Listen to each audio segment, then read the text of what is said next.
The supposed deal was simple. We get alien technology that lets us build stealth bombers decades ahead of schedule. In return, they get unrestricted access to our military bases and an endless supply of fresh strawberries. Tonight, we delve into the incredible account of Charles Hall and the beings he called the Tall Whites, entities so pale they seemed to glow in the moonlight, and so tall they could peer over the tail fin of a B-52 bomber.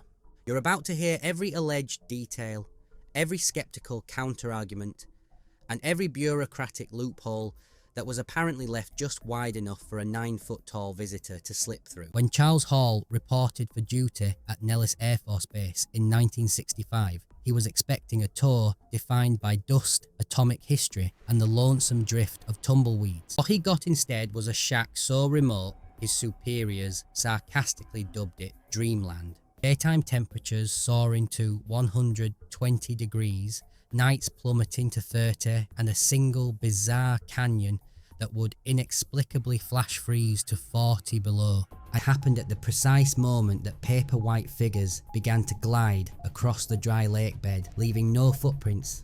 He stood over 8 feet tall, with hair like spun glass and eyes the colour of glacial ice, leaning casually against his truck.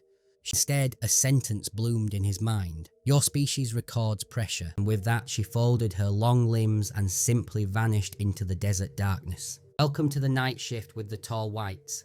Supply shipments labelled meteorological equipment arrived, but they were filled with strawberries, vanilla extract, and 70mm film. Crystal the size of a man's thumb, capable of powering a Humvee for a year with nothing but a single watch battery. Hall once saw one of their scout crafts wobble in the sky, tear like paper, and then vanish completely. We bend light, the teacher explained. You simply haven't mastered the mathematics yet.